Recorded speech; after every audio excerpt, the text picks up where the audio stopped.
Our house was a palace, sure, but a cold and echoing one. Marble floors, fancy furniture that looked like it belonged on TV, not under my feet, that was my life. Dad, Richard the Great they called him at his construction company, built it all from scratch. He loved me to pieces, his only kid, but seeing him was like catching a glimpse of a shooting star, there and gone too fast. Gotta chase that next project, kiddo, he'd say with a wink, his booming voice the only warmth in the giant house. My mom, Isabella, well, she was the ice queen on a frozen throne. 18 years younger than Dad, she had cheekbones sharper than a diamond and a closet bigger than my entire room, overflowing with clothes that sparkled like disco balls. Her days were a whirlwind of fancy salons with French names I couldn't pronounce, massages that cost more than my bike, and gossip sessions with her friends who looked like they were all carved from the same mold. The only time Mom ever seemed to remember I existed was when she needed someone to boss around. "Those jeans are a mess, honey," she'd sneer, her voice dripping with fake sugar. "Haven't I taught you how to keep things tidy?" Funny thing was, the house was spotless, thanks to a whole army of maids who scurried around like silent mice. But if I dared to sit down and watch cartoons after school, here she'd come, faster than a cheetah after lunch. "Shouldn't you be learning something useful, Lily?" she'd snap, her perfectly painted nails tapping a sharp rhythm on the counter. "Like how to clean these floors properly before you ruin them?" Useful? Cleaning floors? I looked at Dad, who was just coming through the door, grass stains on his jeans and a smile on his face. He'd been playing catch with the neighborhood kids again. "Leave her alone, Isabella," he'd rumble, his voice warm and deep. "She's got plenty of time for chores later. How about some ice cream sundaes, champ?" My treat. Dad was my hero, my best friend. He'd wrestle with me on the floor, his booming laugh filling the house, a stark contrast to Mom's constant complaints. He taught me how to throw a perfect spiral, how to fix a leaky faucet, and most importantly, how to be kind, even when the world felt cold and empty, just like this giant house. The year I turned 15 was supposed to be different. Driver's ed, maybe a summer job at the ice cream shop down the street, all the normal teenage stuff. Instead, it became the year everything went sideways, faster than a roller coaster gone rogue. It started with a cough. A nagging, wet cough that wouldn't quit. Dad, who could usually shake off a cold in a day, just kept getting worse. His booming laugh faded into a raspy wheeze, his once strong hands grew thin and trembled slightly when he held mine. Doctors became a constant presence in our house. Stern-faced men and women who spoke in hushed tones that sent chills down my spine. A cruel diagnosis, laryngeal cancer. Dad, ever the optimist, kept a brave face. "Just a little bug," he'd say, his voice weak but his eyes full of the same warmth I knew and loved. "Nothing a few trips to the doc can't fix." Those trips turned into hospital stays, harsh treatments that left him drained and pale. The vibrant man who could build a skyscraper from the ground up was reduced to a frail shadow, his once booming voice barely a whisper. I spent every spare minute by his bedside, holding his hand, reading him stories, praying for a miracle. "Don't worry, champ," he'd rasp, his eyes filled with concern. "I'm gonna be all right. You're gonna be all right." Worry? I was drowning in it. The thought of a world without Dad's booming laugh, his rough but comforting hugs, was unbearable. Mom, however, remained a constant source of irritation. While Dad fought for his life, she continued her self-absorbed routine. "Honestly, Richard," she'd complain, her voice clipped and cold, "you're giving me a headache with all this coughing. Maybe you should just sleep in the guest room, it's keeping me awake." One thing I did notice, though, was a subtle shift in her appearance. Maybe it was just me, but her designer clothes seemed to fit a little tighter, her perfectly flat stomach developing a slight bulge. It was a bizarre contrast to Dad's worsening condition, a small, unsettling detail amidst the storm. Then came the day, a seemingly ordinary Tuesday. Mom was on her way out, a fresh manicure appointment awaiting her. "Don't forget the black polish, darling," she called back from the doorway. black always goes best with morning. Morning? What was she talking about? Before I could question it, the phone rang. Mom answered, her voice dripping with fake concern. A few moments later, she hung up, her face a mask. Well, she sighed, a strange, almost satisfied glint in her eyes. Looks like today needs to be a black manicure after all. My heart hammered in my chest. A cold dread wrapped its icy fingers around me. What do you mean? I stammered, my voice barely a whisper. Mom's mask slipped for a fleeting moment, a flicker of something cold and calculating crossing her face before it was replaced by a perfectly practiced frown. Just some unfortunate news, Lily, she said, her voice back to its usual icy tone. Looks like you'll be needing a strong woman to take care of you now. The days that followed were a blur of black crepe and forced smiles. The funeral home transformed our living room into a sterile, flower-filled showroom. Mom, ever the drama queen, reveled in the attention. Black lace or sweetheart neckline? She agonized, parading a seemingly endless stream of dresses in front of the mirror. Her friend, a woman with bleached blonde hair and a permanent pout, cooed in approval. Oh darling, the sweetheart neckline. So Audrey Hepburn at her husband's funeral. Absolutely tragic and chic. Don't you think it's a little excessive? I ventured, my voice barely above a whisper. Mom's eyes narrowed. Excessive? Honey, this is for your father. We need to show his friends and family how much we respected him. Respected? The word tasted like ash in my mouth. By showing off your cleavage? The air crackled with tension. Mom's perfectly painted smile faltered for a second, replaced by a flash of something cold and dangerous. You watch your tone, young lady, she hissed, her voice low and menacing. These are adult matters you wouldn't understand. The adult matters turned out to be endless phone calls with florists and caterers, each conversation punctuated by Mom's theatrical sighs and demands for the absolute best. My grandparents, bless their hearts, tried to shield me from the worst of it, but the strained silences and worried glances spoke volumes. The funeral itself was a performance. Mom, draped in a ridiculously elaborate black dress that clung to her curse like a second skin, played the grieving widow to the hilt. Tears streamed down her perfectly made-up face as she clung to the arms of various concerned-looking relatives. Later that night, as I scrolled through social media in a daze, a familiar face popped up on my feed. There she was, Mom, in all her tragic and chic glory, the funeral photo plastered across her Instagram page. The caption, dripping with saccharine sentiment, spoke of her undying love and devotion to my father. The love of my life, gone too soon, it read. A week had crawled by since Dad's funeral, each day a heavy weight on my chest. Mom, however, seemed to thrive in the silence. The endless parade of black dresses was replaced by a return to her usual flamboyant wardrobe, her smile a little too bright, her eyes a little too cold. One evening, as I trudged up the stairs after another day of forced pleasantries at school, the sound of unfamiliar laughter filtered through the air.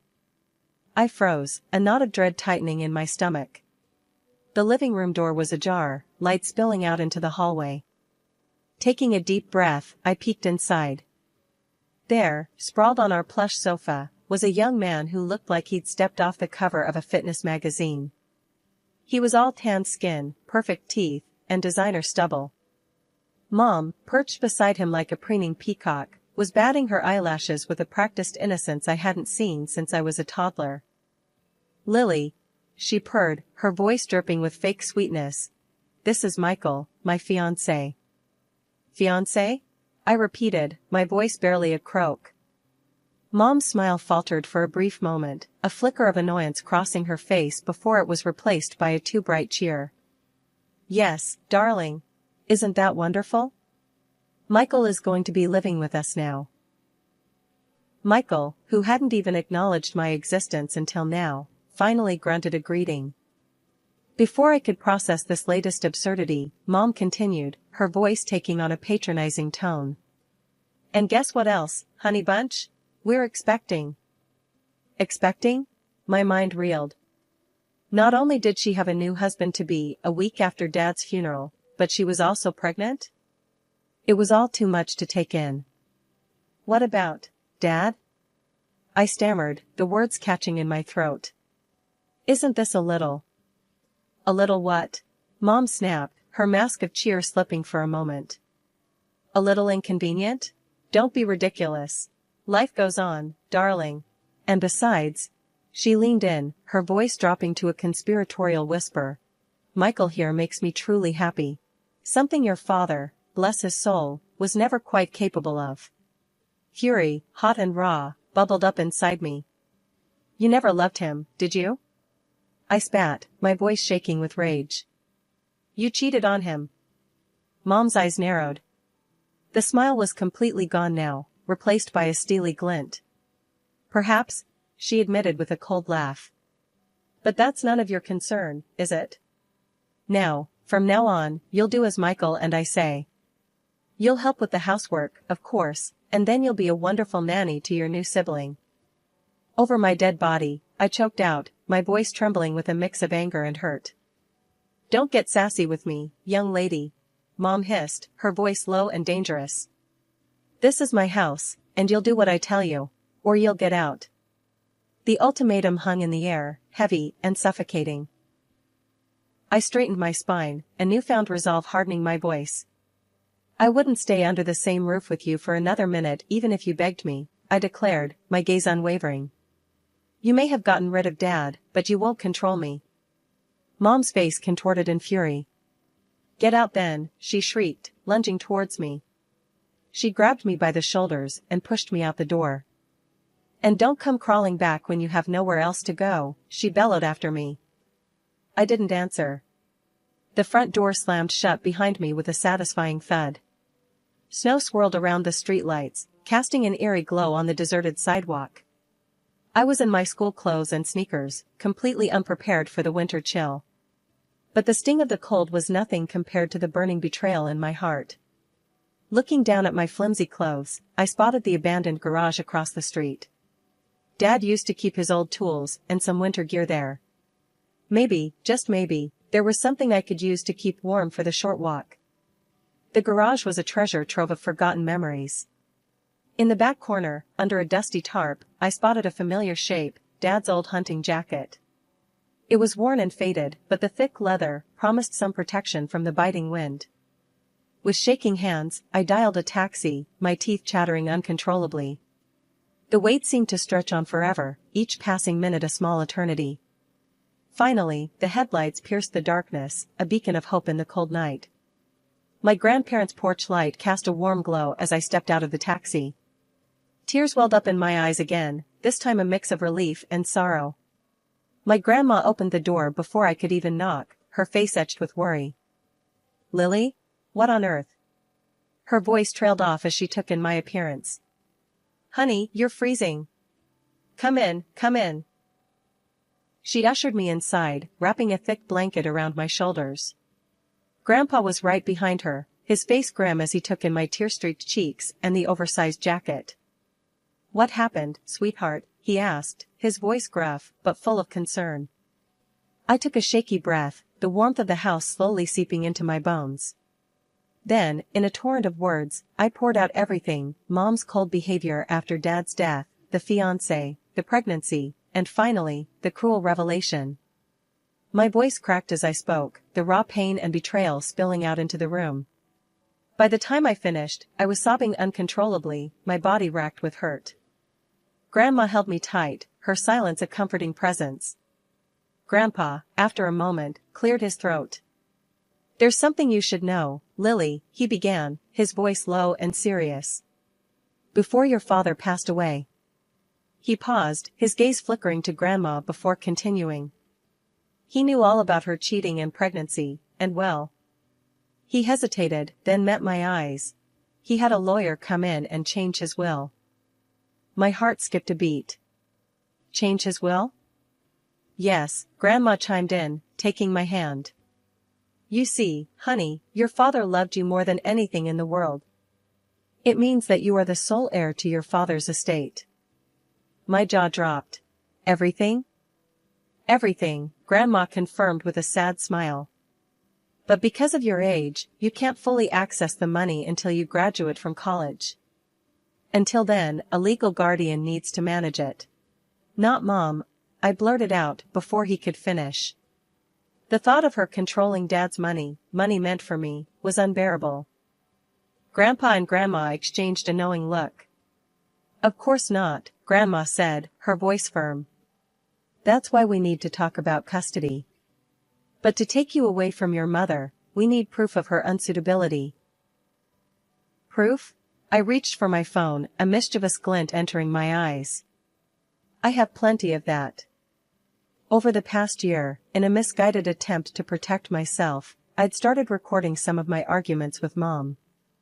The last conversation, the one where she kicked me out, was there in all its ugly glory. With trembling fingers, I played it back for my grandparents. The sound of my mother's cruel words filled the room, each sentence a fresh blow. By the time the recording ended, a tense silence hung heavy in the air. Then Grandpa cleared his throat. This is more than enough, Lily. We'll get you a lawyer, first thing tomorrow. You won't be going back to that house. Relief washed over me, warm and welcome. It wasn't just about the money anymore. It was about safety, about being in a place where I was loved and valued. A week had crawled by since the blow-up with Mom. One sunny and cold afternoon, as I was helping Grandma cook a pie, a loud, insistent pounding shattered the quiet. I froze, a knot of dread tightening in my stomach. Grandma straightened up, her eyes narrowed in suspicion. That sounds like trouble, she muttered, brushing her hands off the flour.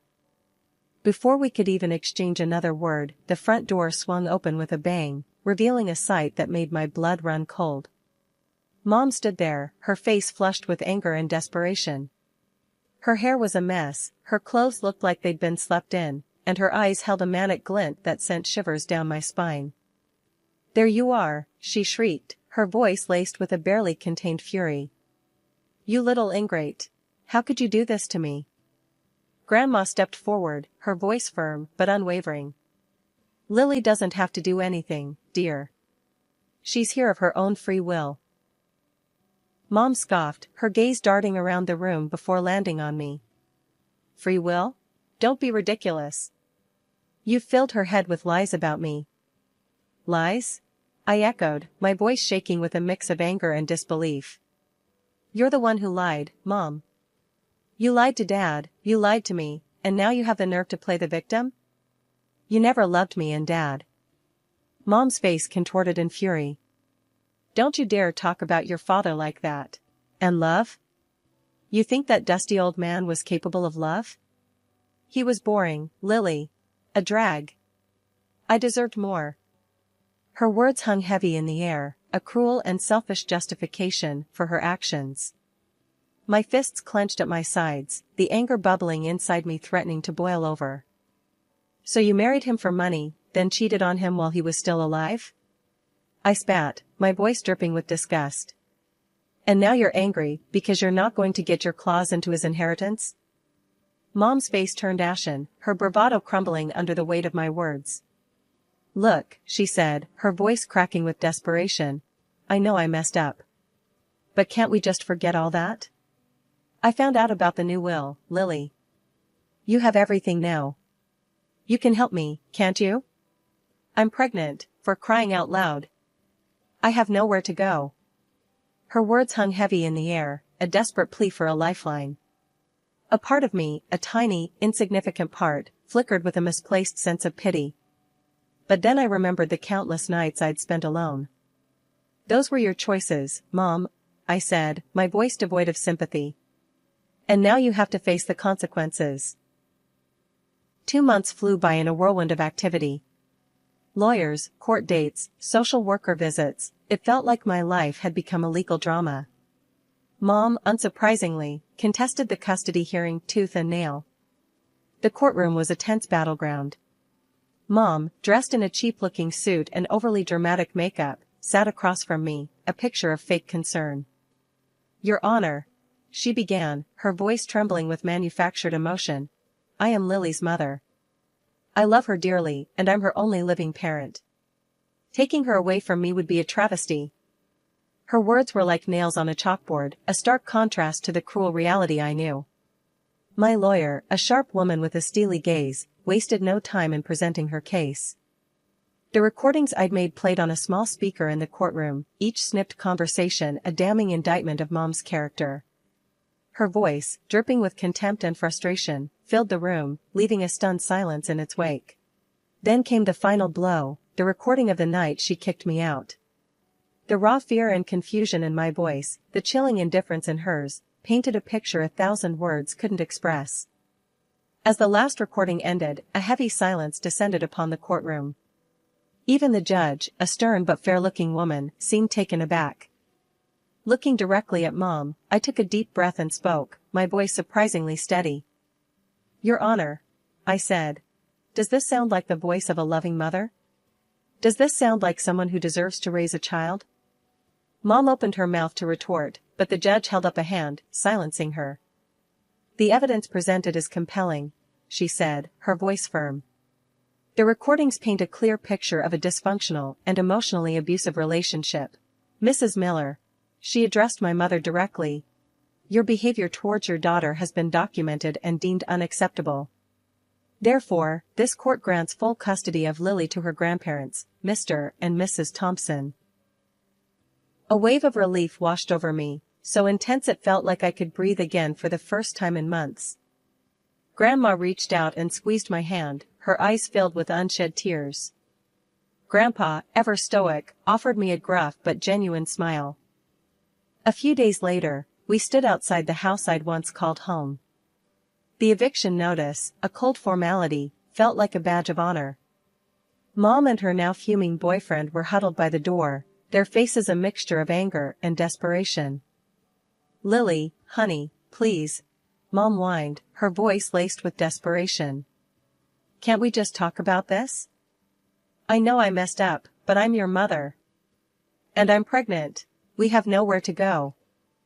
She gestured dramatically to her noticeably swollen belly, a desperate attempt to tug at my heartstrings. But this time it didn't work. "You had your chance, Mom," I said, my voice firm. "You made your choices, and now you have to face the consequences. Besides," I added, "you have Dad's savings, enough for a decent apartment and a comfortable life for you and your new family." The mention of the money hit a nerve.